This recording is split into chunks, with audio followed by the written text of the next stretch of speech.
Well, good evening. This is the Nightlife with your host, Pastor Isaac David Brigmond.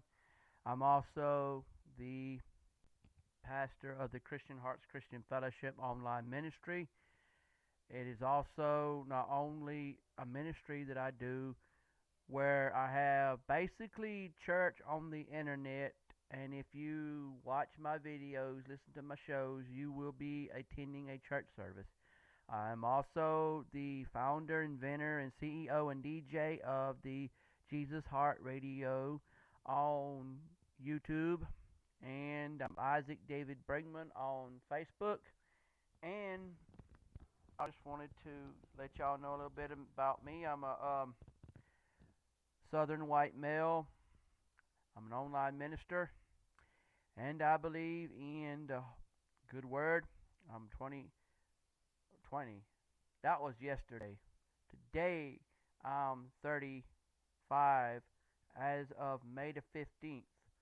Last May the 15th. So, excuse me. I say 20, I meant a long time ago. Sometimes we get a little confused at that moment. But, well, on tonight's show, which is the first time I'm doing this, I want to talk about some subjects. Well, I've noticed with people that some folks get this attitude where they say that they want to be your friend, and then they become your friend. And then, like, it could be a friend you've known in person and on the internet. Well, then you turn around and then find out that after you've become friends with them, then it turns around and bites you in the butt because of the fact that the people that you're supposed to be friends with decide that at some point things change in their life, so they don't want to be your friend no more. Now, I see it like this. What's the problem, folks? What's the big deal?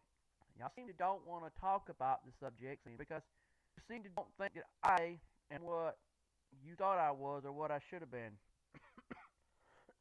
Excuse my language. I've been battling with a cough. But anyway, to recap what I'm talking about, I'm a white male, age 35, born May the 15th, 1981, in Coffee County in the state of Georgia. Alright, that may sound like big whoop to do to you, but I want to know what kind of man I am.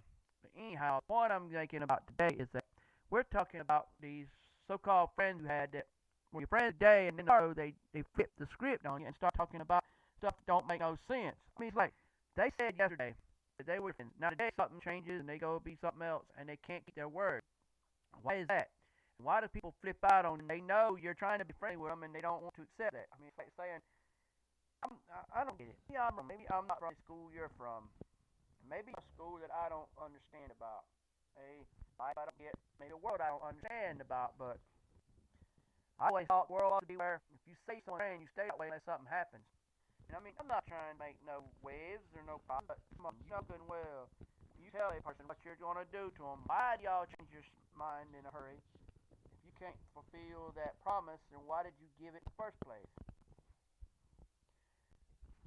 Y'all sit there and say, well, I can do this, or I can say this, or I can be that. I say, if you can do it, do it. If you can't, why'd you say you in the first place? People get a little hurt by that. Yes, people do get hurt by that. Get all hurt, and they say, well, I've known people to say that they want to be your mother, your brother, your father, your whatever, and you believe this stuff, and then when you get them on that level to prove that, they show up to be otherwise, and then you find out you got put in the middle of something you shouldn't have been put in the middle of.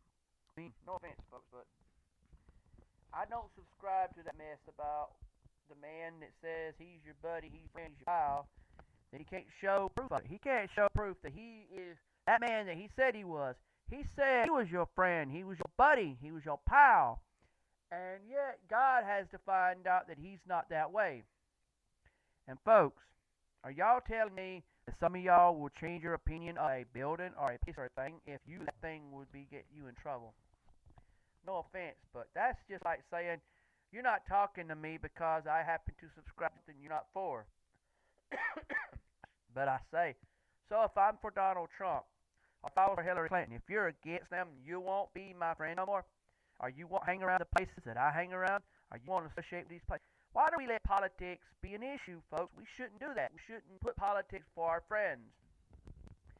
I mean, I know I'm not perfect and all, and I know you're not perfect and all, but come on. We've used this line how many times to get out of the true problems there is. If there's a problem you have with somebody, wise up about it. I mean, it's not going to get no better.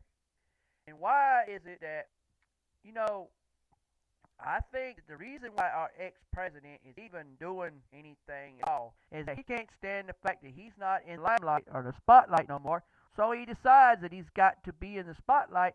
So he turns around and puts himself in the media so he can be back in the spotlight again. That's all I know. And I'm not saying that that's a good thing or a bad thing. I'm just saying, look, if you're an ex-president and you have no say-so in what goes on anymore in the government, what are you worried about? You're sitting there putting your neck out there for something that don't make no sense. I say just step back, let the man that's in there now be the one that's going to take over and do what's got to be done. I can't judge, I can't tell you what to do, but I will say this: if you're not out for God and Jesus, if you're not out for the good in life, what are you doing?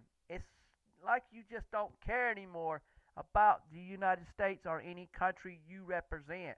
Because if you're representing a country, don't you think you should honor that country and do what God told you to do for them? But that's like saying that we have a big. I seen one night on the French 27 channel, not 27, 24. See, my mind's gone today. It was on the French 24 channel. You know, I think it's a news channel. They were talking, and I was watching the English edition of it, which basically means they speak just like me and you. And they were talking about the politics going on in France. Now, you know what? It's funny how maybe I don't know much about foreign politics, and but it does seem funny that I just got through dealing with American. Now we're on the subject of French politics, and they'll get things straight. But what country ever has got anything straight? Because they lost faith and faith with God, and so that's where they messed up. And I don't know how far Barack Obama was with God. I don't even know if he was. But if you are with God, Barack Obama, be with God. Do not stand back. I love you, man. But you need to wake up and realize we're waiting for you to announce that you have all the signs of being. I'm not making fun of you, man. I just say that we're waiting for you to do it. And you need to just do it, man. I had to wait, and I had to get to the point where I had to say what I had to say. And it's not easy to sit there and just prove to people that you are what you are. And I know they say you don't have to say it, but people are still waiting for it. Donald J. Trump. And you know what? I'm not doing nothing bad. So don't think I need to be investigated or nothing. Just say, look, the American people need to know the truth. The world needs to know the truth. And we all think about these videos they got on YouTube about the different celebrities speaking out on the things that they think are pretty much a conspiracy thing. Like Randy Quaid talking about he thinks that there's some people going around killing other stars because he said he knew a bunch of people got killed by these folks. Now, I'm not sure if that's true and all. And what about the dirty mouth George Carlin? He did one too about how everything is being controlled by other people or by governments, whatever. You know what? I see it like this. Maybe the government is spying on us. Maybe they're not. But what I cannot say is for sure if they are. I can't even say if Barack Obama was actually tapping on Donald J. Trump. I can't say that. So what happened? But I sure know I always made a joke that said I would never want to talk to Nixon if he was around today because he'd record everything we said. Nixon, now that man was paranoid, I tell you. Richard Milhouse Nixon, if you were alive today, I'd say in your face, you're very paranoid. I ain't trying to make fun of any people that support Nixon to this day. But come on, why does the president feel they got to go to the point, basically videotape everything that they say and do to other people, our conversation they had? That's one thing I'll never understand. And explain it to me why we feel we owe it to folks to do something we shouldn't do. Like, I shouldn't talk to you a certain way and you shouldn't a certain way. Yeah, but if that's the case, where's all this free speech stuff coming in at? Get it? Well, I gotta let y'all know something. What I'm saying, continue to listen to this with Pastor Isaac David Brigmond. I'll talk to you about subjects where I don't use cuss words and I don't use profanity or any kindness or vocality, because I believe that God wanted us to talk about these topics in a nice way. And I'm going to tell you, folks, if you like what I'm doing, then keep on listening. But if you want to talk to me on Facebook, hit me up at Isaac David Brigmond. It's the one with, well, if you know me well, you'll know. But I'm going to have to say, I hope y'all went to church earlier, today. Because if you did, you'll enjoy it. Because church is a good place to go.